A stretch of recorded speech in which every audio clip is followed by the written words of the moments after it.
you won't listen to something like very, very, very dark. Just trying to make the song balanced. Nothing against just entirely dark songs. Those are pretty awesome as well. Yeah. But yeah, it's just, I guess it's become Twin Tribes. That's kind of like that's how we make music now. Yeah. Hello, Mystics, and welcome to the Occult Unveiled. I'm your host, Ashley Ryan.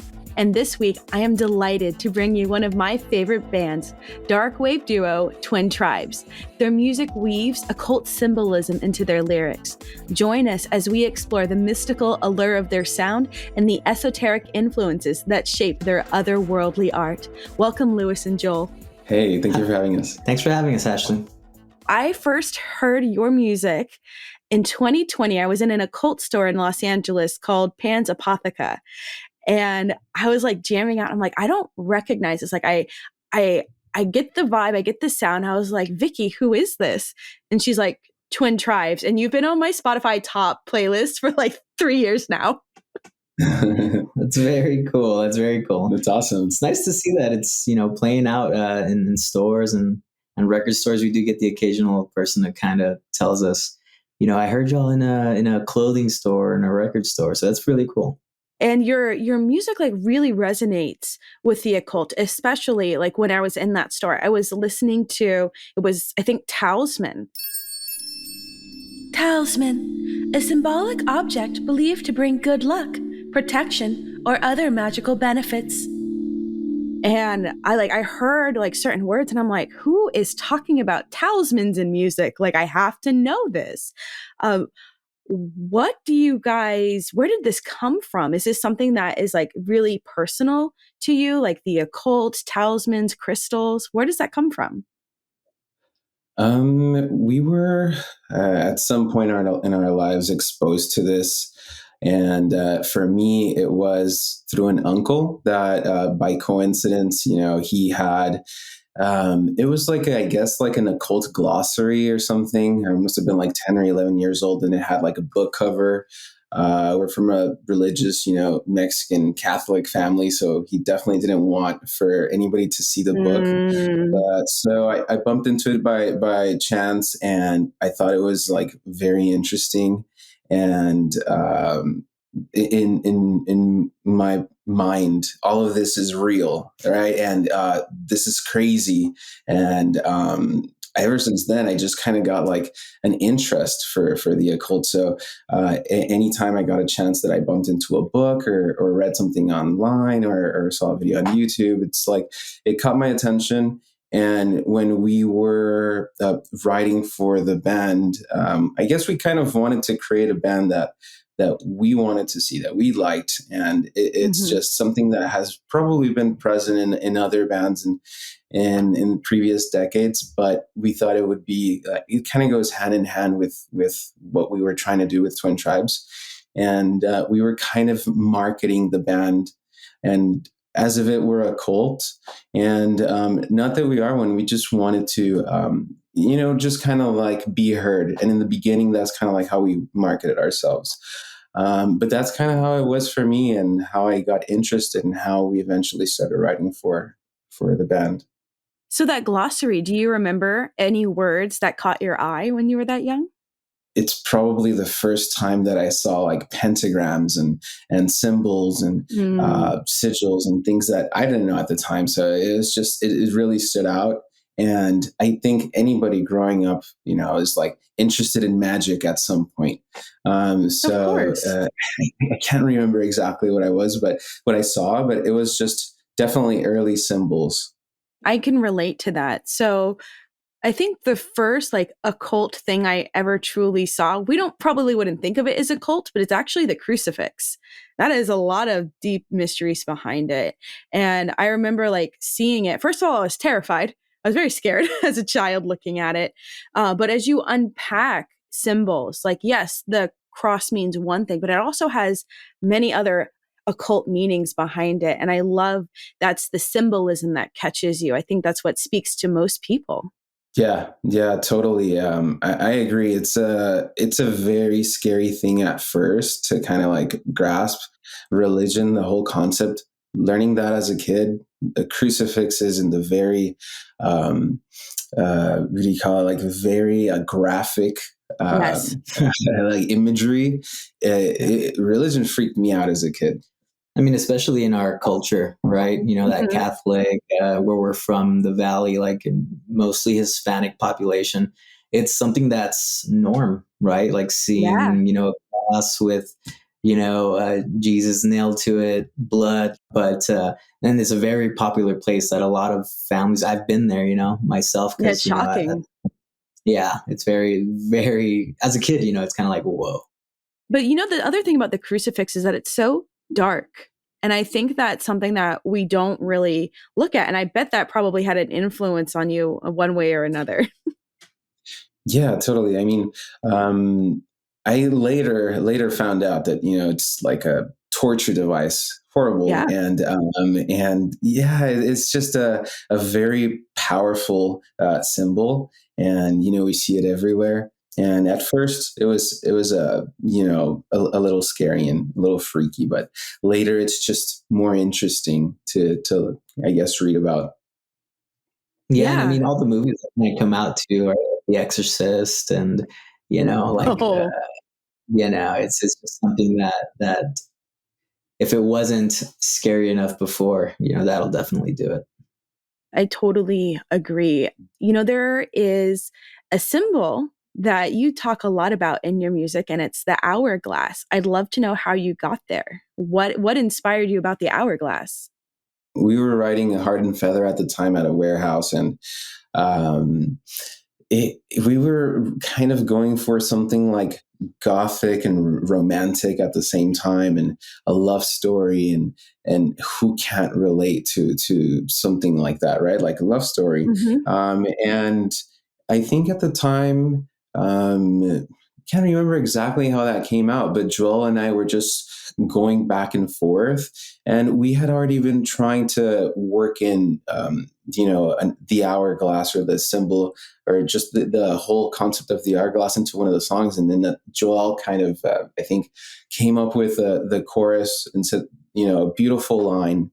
And I think that after that, we kind of built a song around, the chorus. Mm. And the concept of the hourglass is just super intriguing, because it's not just something that can represent, the passage of time, but it can, represent just human existence in general, and how it's fleeting as every grain of sand passes by. So I thought that was incredibly romantic and a cool concept to talk about.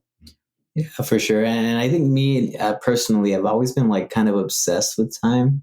Mm. You know, just how kind of how fast it can be, how slow it can be. Like it's just, you know, what eternity is like. You know, what does that Yeah. look like?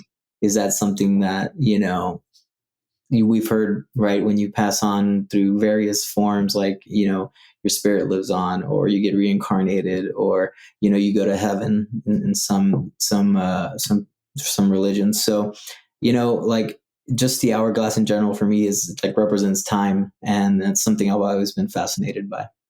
You know, I have to say that Heart and Feather is my favorite song. So I'm super glad that we're talking about that line, which is the hourglass defines you. And Mhm. from an esoteric standpoint, that is what we would call Saturnian energy, the energy of Saturn, which is one of the symbols of it is the hourglass, because time is earthly. In this dimension we have it, in other dimensions it doesn't exist. And I thought that, wow, that these guys get it. And like this is like the darkness, but it's not Yeah, evil. right. Exactly. And it's very cool to hear your point of view, and to kind of like uh yeah, see what the song stands for other people in a different point of view, and it's very cool. Yeah. Yeah, your lyrics, they really elevate people. You know, they free you from what's like scary religion and what we expect to be darkness and this evil, but you show us the beauty in that darkness. And that's the essence of the occult, is balancing light and dark. So thank you for making your music. Thank you. No, yeah, thank you for listening. I mean, I think that's part of when we first started, when we were writing Shadows, like that was part of it. It's us kind of like finding that balance of wanting to bring these occult themes without going too far, right? Not going to like, oh, this is scary or metal kind of thing. Right. But really see the beauty in it, with which essentially, that is what goth is, right? Is seeing the beauty in the darkness. And so we're glad that kind of like is seen or heard through the music that we put out there. Absolutely. And you all just dropped a secret album called Pendulum. Uh, I am so stoked about this. Tell us a little bit about the themes that you put into this one. This is going to be our third studio album. And we were going over, spitballing names back and forth, and it took us quite a while to name this album until we finally decided on Pendulum. And it was one of the words that we had that stood out for us. And after we named the album, we kind of started just trying to write everything around Pendulum. And what you mentioned earlier is what we really achieved, which was balance. And we wanted for the album to be exactly to have like a polar opposite, to have just as much as light as there is dark in it. And not just in sound, but in visual representation. And at the time, I was reading a lot of esoteric principles, and I bumped into the Kabbalion. Kabbalah, an esoteric Jewish tradition that seeks to explore the nature of God and the universe. And reading a couple of passages and reading a couple of principles, that's exactly what we wanted to achieve. And like the name itself, pendulum, the swing of the pendulum, it's just as from the left to the right, equal duality. Just a couple of themes that we decided to write about.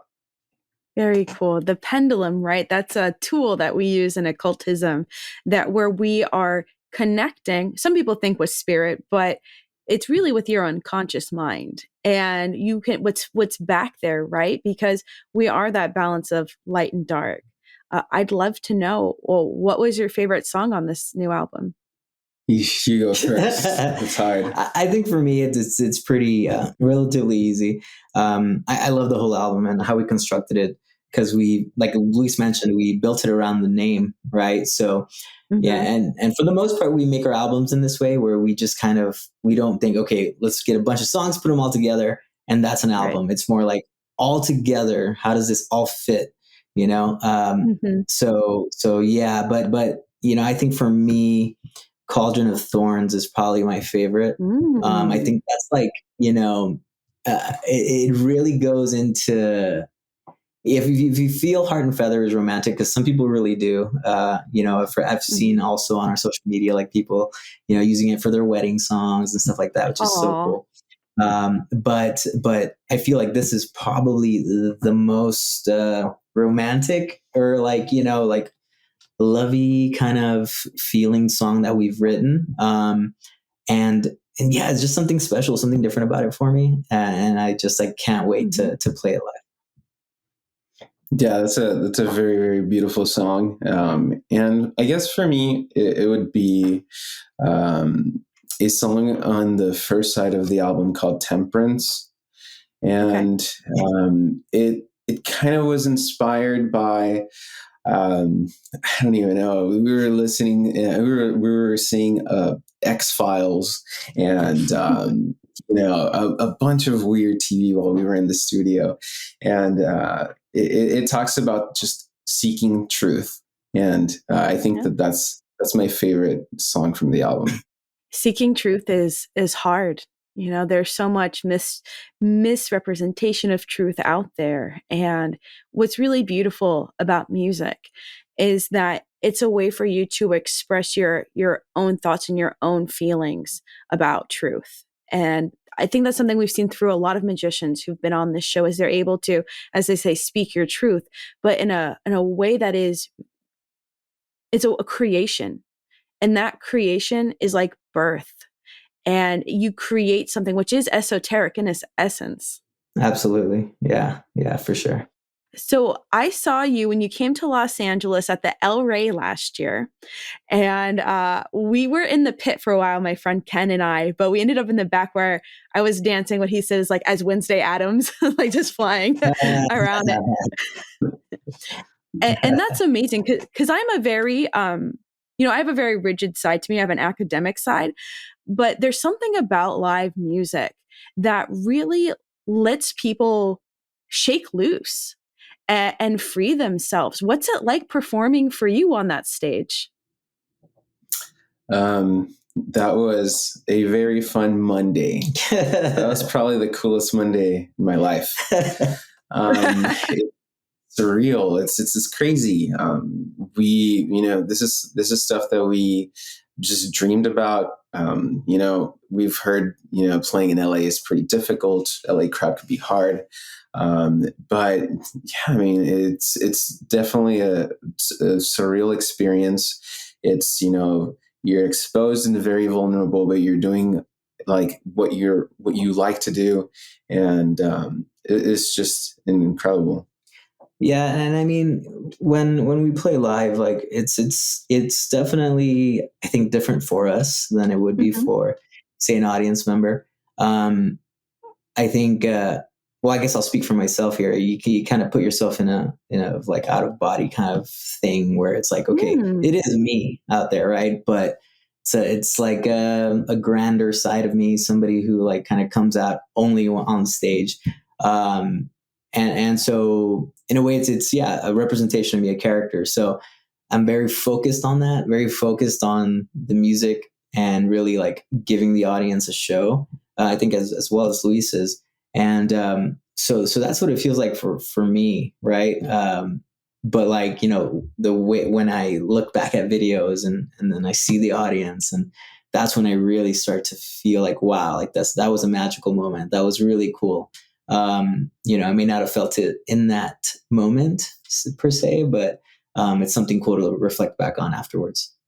Yeah, it all goes by so fast that it's just a breeze. We are there for like an hour and it just goes by extremely fast. I wish that, when I was up there, I would be feeling, like this is a special moment. But sometimes, like Joel says, that you're in the moment, you're in your character, you're in like so focused that, you see it maybe once it's over, and it went by so fast. Yeah, a couple of things that I want to mention here is one, you're not the only musician. I've heard that from musicians like Beyonce say that they have these out of body experiences performing. That's amazing.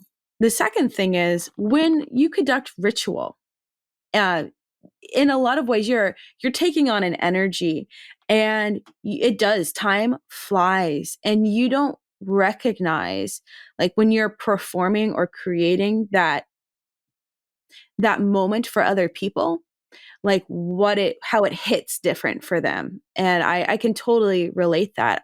I think in a lot of ways, live performance is a ceremony or a ritual, but not necessarily intentionally structured. What do you think? Well, I mean, yeah, to a point for us, we actually do our best to kind of make it feel like that, right? To make it feel like, this is the beginning of something that's hopefully going to be special for you, right? And so yeah, whenever we're making our set lists, like we're very like, what goes here? How will the audience feel as we play through these songs? Like, where do we want them to go with us? So yeah, we do structure it a bit to where we'll have a beginning, an ending, a loose middle, and kind of, and we'll do that night after night after night. And so for us, yeah, it does become sort of a ritual, right? Like, because we're doing it every night. And so when somebody does come out and see us, they're seeing like something that's been well thought out, something that, that we want to put out there. and the best representation of us as far as Twin Tribes goes. That's really special. That is to help people move through those emotions like that. It really does bring like a different kind of conscious awareness to them. What about the colors on your set? Do those have any special meanings? How do you design that? That's a mix of both. Our program lights that were programmed by our audio engineer, and Mm-hmm. he kind of like listened to the backing tracks, and along with our notes created what we really achieved, what we really were trying to achieve. And aside from that, the house would add lights on top of what we already have. So aside from everything that's already Mm-hmm. programmed, maybe sometimes there's a lighting engineer doing their stuff, but before they do ask, what is it that you guys prefer? And even down to the last color, we try to have everything ready for the crowd. The intro, the fog, the red lighting in the beginning, the visuals, everything is there, for a reason. Yeah, I could tell, like, when I was there, like, it felt that felt very intentional, like, the colors, because colors are energies, and when they hit my cones in my eyes, my brain is gonna light up a certain way, and it's very ethereal. Like, when I was there, it was like, I'm not actually at the El Rey, like, I'm dancing and having fun somewhere else. That's a beautiful thing, right? We can, if we're able to, not only with the music, but visually, performance-wise, you're transported somewhere else. Like we've Mhm. done our job. I was wondering, who are the biggest influences on your music? Oh, man, there's so many.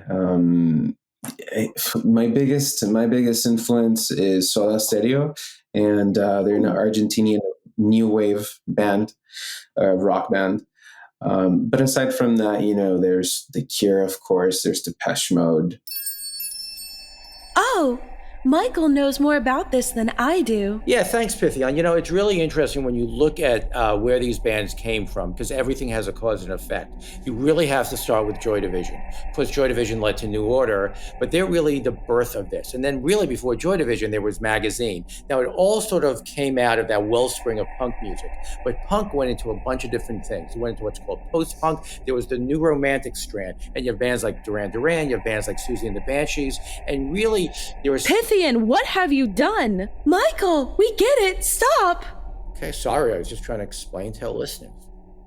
And I mean, there's some that, don't really necessarily reflect in the music as far as inspiration goes. Like for me, David Bowie was a huge inspiration. Oh, David Bowie. Yeah, just in a way, just like the presence, the creativity, Mm-hmm. the not really caring, what I look like, this is me, this is what I'm going to do. And that's it. Right. You either like it or you don't.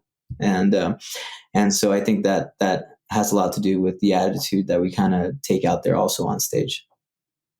Very cool. Did you both know that David Bowie was into the occult? I don't know. I honestly no, and that's because I'm a pretty big fan, but mostly just I stick to the music for the most part, and Labyrinth. Yeah. Yeah, Yeah. you can actually find pictures online of David Bowie drawing the tree of life from the Kabbalah. Wow. And I think that's, yeah, you could see that kind of, that energy, whether or not you knew it, did like rub off on you in some ways, I think. Very cool. That's so cool. Awesome. Yeah. I've only heard the Jimmy Page stories. Jimmy Page. Jimmy Page is a legendary English guitarist, best known as the founding member of Led Zeppelin. He has had a lifelong fascination with the occult. Yeah, I don't know, David Bowie. I have to read up Yeah, on I'm that. we're gonna probably get on Google pretty soon here. Oh, yeah. You'll find some pretty crazy stuff on one of his albums. He also had his initiate badges on them. I'd be happy to share them with you. You can find them. They're a little bit harder to find, but he was Very a cool. member of the Golden Dawn. Yeah. Wow. That's awesome. That's very cool. Yeah. Learn something every day. So when you're writing, you said you were pulling from Egyptian mythology, and I definitely saw that when you were talking about the heart and the feather, they don't align. When did you first come across the story of Ma'at and her judgment? That one, I think we bumped into, I think it was a kind of a podcast slash show. I don't know exactly what it is, but it's called Midnight Gospel. Midnight Gospel. And it's a show on Netflix. Love that show. Yes, Very, very cool show. Very cool show. And we had already heard about this before, but once we saw or heard, the episode about the heart and the feather, it really stood out. And at the time we were living together, so we saw it together, and we decided to, try to incorporate this into a song. And that's kind of like how Heart and Feather came out. Yeah, that was a really cool thing too. It's just kind of something that we were just like having lunch, I think, at one point, and then we just put it on the TV, and it just blew our minds, So it was pretty cool. Very interesting. Yeah, for those of people who aren't familiar with the story of the heart and the feather, in the Egyptian afterlife, after you die, you would go visit Ma'at. Many later versions will say it's Anubis, and your heart gets weighed against a feather. And if it's not lighter than a feather, you get eaten by alligators. If it's lighter than a feather, you get to go into a much better place. Yeah. Very interesting. You don't want to do the alligators. No, you don't. Yeah, you guys write a lot about death and loss, and I think my favorite is the void. What is the void to you? Wow. I think that if you're a goth fan and you don't have a song with the void somewhere in there, you're really a goth fan. It's everywhere. The void is everywhere. No, that's a really cool question. The void to me is, I guess, zoning out of existence and just silence, abyss, nothing. Yeah, and I mean that's something like again that goes back to death, right? Like what does happen after we die? Is it reincarnation? Is it another dimension? Are we going to heaven, or is it the void? Is it just nothing? Emptiness, darkness. Nothingness. And so something that at times all of a sudden, like, it'll pop into my head, and it's just like I'll sit there kind of stunned thinking about it. Is like, it's an eventuality, right? Yeah, it's gonna happen. We're all gonna die. So yeah. So what's it gonna be? In that song, Portal into the Void, you're talking about carrying the light into the void, and that lyric means so much to the occult community, because one of the tenets, at least of Western occultism, is that in order for you to venture into the dark and to be able to truly see the beauty in the darkness, is that you must carry the light within yourself. You can't, if you don't have that light, the darkness will devour you. And going back to balance again, right? We didn't want for the song to just be, darkness, and that's it. There has to be balance, and the light from within. It's a great example. When you're writing, do you create the lyrics first and then the music, or is it like, do they play off of each other? How does that work for you? We've done songs in different ways. We've done the classic jam where we're together, playing, and a song comes out, or we've gone, recording ideas, emailing it to each other back and forth. But for the most part, we'll do music.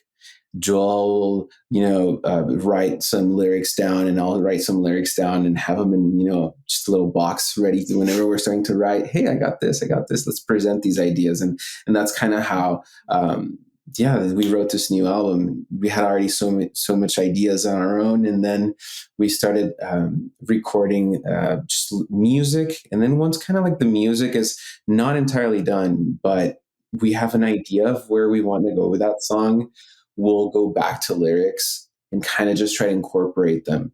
At least that's how it was for this last album. But some songs have been born just through a chorus, like Fantasmas. Like that was just a Yeah. random chorus that we just thought of, and yeah, the song's yeah, pretty simple, and we finished it pretty fast. But yeah, it's just, I guess we've tried different ways, and I guess that's how we've been writing recently. Yeah, we have like Okay. a bunch of Google Docs with like lists of song titles, album titles, the lyrics, like, and we'll just add on to it. You know, I have my own on my phone as well. Like if something like strikes, like at the moment, I gotta stop. Whatever I'm doing, I gotta stop, and I'm gonna write this down because it'll go, and then the thought is gone, and that Mhm. inspiration is gone. So, that's actually, one of the things when what we are talking about our favorite songs, Cauldron of Thorns, like that was just a line that I heard, I think, in a movie, right? Hmm. So the you're a rose in a cauldron of thorns. So, Hmm. and I was like, you know what? I just need to write this down. Like this is just a really just something that struck me, and I was like, let me write it down. And I put it in a Google Doc. Luis kind of picked it out, and he's like, hey man, I kind of Hmm. like how this sounds, and it kind of led to us kind of going back and forth for that song. Hmm. And it's cool because sometimes you'll have a bunch of titles or a bunch of song ideas, and maybe at that time you're like, okay, I'm not feeling it. Let's move on to another Mhm. track. And then, like a couple of years later, that track is like amazing, and Yeah. it went with me. So yeah, it's cool to be a hoarder sometimes. Yeah. Absolutely. Yeah. It sounds like your collaboration, both musically and lyrically, is a bit of magic. You create this transformative artistic entity through the alchemy of your relationship, and it's very beautiful. That is so cool. Thank you. Yeah, that's cool. I mean, and I feel like it's been like that since the beginning, right? Yeah. It's been very easy to work with Luis and to work on music with him, as opposed to other bands that we've been with Yeah. before, right? Before we were together as Twin Tribes. So yeah, it's very fluid. It's very like we don't force things, and it's always a pleasure to kind of get together and do things creatively. Hmm. One of my other favorite lyrics is "You are the ritual of my life." Like so romantic, so beautiful. Um, can I ask who wrote that one? Yeah, I think I wrote that one, Perdidos. Yeah, Yeah. that was Ceremony has a lot of, you know, songs about romance and, Hmm. love. And that was a song that wasn't even going to make the album. That song, No. like, just barely made it. Yeah. It did, right? It barely, Yeah. it snuck its way up to Ceremony. I think that we had scratched a song. It's so weird. Yeah, we scratched the song, and then we had just, the drums and the synth, and then we just said, no, let's just do this new idea. Let's just build on this new idea. And the music came by really quickly. I was really inspired by Asylum Party, to the very, Mm. very thin, fine guitars. And then when we started writing, I think that was maybe one of the last songs for that album. And we felt like we needed more love in there. There's a little bit of loss, and it needs to be more balance. All right, let's bring in a little love in there. And yeah, that's how we started writing for that song. And yeah, I can't remember exactly how that line came across, but it was just with that intent to try to uh, talk about just pure love. Yeah, I'm hearing you talk, Lewis, and I'm hearing these, as you talked about the Kabbalion, these polarities, like love and loss, and the having to balance between them, like that. You really see it when you talk. It's so cool. That's awesome, and that's something that we are trying to do or have been trying to do in our music as well. You won't listen to something like very, very, very dark or maybe you do, but there's also little hooks and there's little bells and there's little synths, and just trying to make the song balanced and not just a little easier to digest, I guess. Yeah. Nothing against just entirely dark songs; those are pretty awesome as well. Yeah. But yeah, it's just, I guess it's become Twin Tribes. That's kind of like that's how we make music now. Yeah. Mm-hmm. Yeah. And that balance is a big part of the band. And that's, everyone's got their themes. And for both of you, it's about finding the balance in between. Definitely. Absolutely. Yeah, I agree. Yeah. So also, I think it's in ceremony, is obsidian. So do either of you carry obsidian? I used to. I used to carry an obsidian, but at some point it got chipped and I dropped it. It means that I have to, it served its purpose. I have to get another one. Yes, that's right. But I don't carry an obsidian. I wanted an obsidian bolo tie, actually. I think that'd be so cool. Yeah, I think that would be pretty cool. But no, I don't carry anything with me. I carry jet sometimes. I have it in my pocket, but yeah, it's hard sometimes going to TSA and have a bunch of stones in my pocket. Give me a second. Oh yeah, I'm sure TSA has seen some really weird stuff in my bags. So, when we were first starting, we would carry around a big piece of lapis, right? Oh, it was a big amethyst. A huge amethyst that we would carry, and we would put it at our merch table, and we kind of set it up with candles around it. It was a really, really nice little setup, and it really, not only did it make people kind of notice, but it just gave good vibes. Like, totally. Every time I would touch it, like it was just like something about it that just kind of connected, but absolutely. We got a lot of compliments until we had to retire it. Yeah, we retired it. Yeah. Back home now. Yeah. Yeah, it's funny. If you've ever show a child a crystal, like it's the most magical thing in the world. They look and they're like, oh, and you recognize like, that's special. I forget in my adult mind how special this is. Mm-hmm. For sure. Yeah, same thing with quartz. You see something and it looks like this is from another planet. Yeah, my son actually he loves collecting stones. So whenever we're out, so whenever we're out there, I try to get him some really cool things, and he's always like kind of holding them and messing with them. So it's a good vibe for him. Yeah, and shout out to our listeners. If you have an Etsy and you make obsidian bolo ties, hit up Twin Tribes. What's up? Yeah, it has been so wonderful talking to you. I would really like to give you a gift, if that would be okay, of a single card tarot reading. Would either of you be interested in that? Yeah, I'd be super interested. I'm down. Okay. So, Lewis, you'll go first. I want you to close your eyes and think of a situation in your life in which you need clarity on. Let me know when you have it in your mind. Okay. All right. You can open your eyes. And your card is the Lovers. So the Lovers is a major arcana card, and it's a lot about what we talked about today. So yes, it is absolutely romantic. We have Adam and Eve here, but it's also about the balance in our life, the masculine, the feminine, the light and the dark. It's also about our consciousness, our conscious awareness. And this is what you're being asked to do right now. In the situation in your life, you need to look at things from different perspectives because you may be in the dark about certain things.